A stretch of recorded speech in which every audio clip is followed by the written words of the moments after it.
Kung may isang tao na talagang tumitindig bilang haligi ng suporta para sa ating mga boksingerong Pinoy, walang iba kundi si Luis Chavit Singson.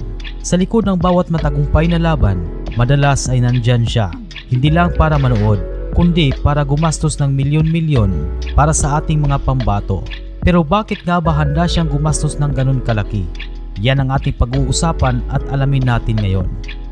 Si Luis Chavit Singson ay kilala bilang dating gobernador ng Ilocos Sur, negosyante, at isa sa pinakamaimpluwensyang tao sa bansa. Maliban sa politika at negosyo, isa rin siya sa pinakamalaking personalidad na nagbigay ng suporta sa sports, lalo na sa boxing. Sa dami ng kanyang koneksyon at yaman, kaya niyang punduhan ang mga malalaking laban para mas makilala ang ating mga Pinoy fighters sa buong mundo.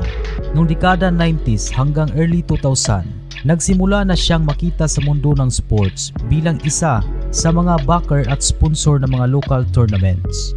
Panahon ni Manny Pacquiao ng early 2000s, mas nakilala ang kanyang pangalan sa sports dahil naging isa siya sa mga malalaking supporter ng mga laban ni Pacquiao. 2010 pataas lalo siyang naging aktibo sa pagtulong sa mga boksingero at atleta sa pamamagitan ng pagbibigay ng financial support, pag-sponsor ng training at minsan ay pamasahe papunta sa international fights. Taong 2020s hanggang ngayon, nanatili pa rin siyang isa sa mga kilalang personalidad na handang gumastos ng milyon-milyon para masuportahan ang Pinoy athletes.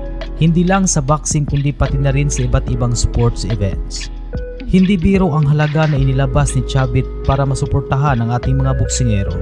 May mga pagkakataon na siya mismo ang sumasagot sa gastusin ng training, promotions at maging sa logistics ng isang malaking laban. Isipin mo na lang, milyon-milyon ang kailangan para ma-organize ang isang world title fight. Pero para kay Chavit, sulit ito dahil ang kapalit ay ang karangalan ng bansa.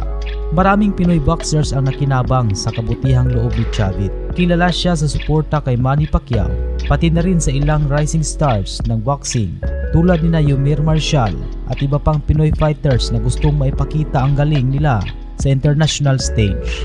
Hindi lang basta moral support ang binibigay niya, kundi financial backing na talaga namang napakalaki ng epekto.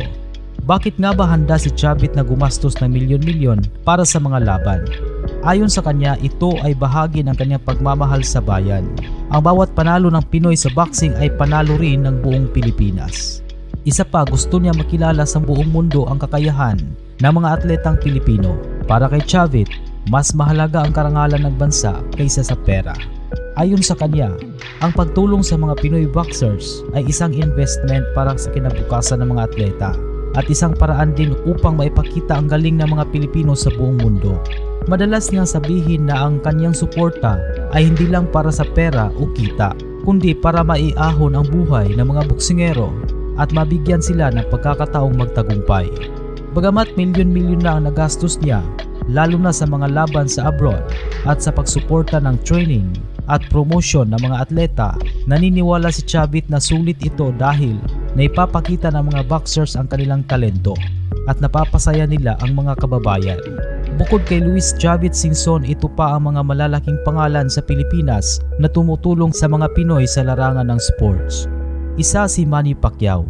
Hindi lang sa boxing siya tumutulong, kundi pati sa iba't ibang sports. Nagbibigay siya ng suporta sa basketball, boxing gyms at training camps para sa kabataang atleta.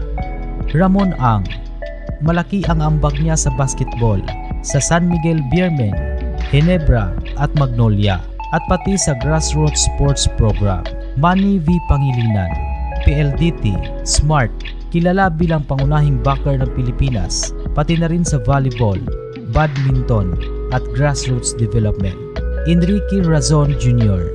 Nagbibigay din ng suporta sa sports infrastructure at events. Kaya naman hanggang ngayon ay kilala si Chavit Singson bilang isa sa pinakamalaking haligi ng Philippine boxing. Ang kanyang milyon-milyong ginagastos ay hindi lang para sa laban, kundi para sa pangarap ng bawat Pilipino na makita ang ating bandila na taas noo sa gitna ng ring. Sa totoo lang, bihira ang taong handang magbigay ng ganitong sakripisyo, at si Chavit, isa sa mga natatanging halimbawa ng taong hindi lang yumaman para sa sarili, kundi ginamit ang yaman at koneksyon upang makatulong sa iba.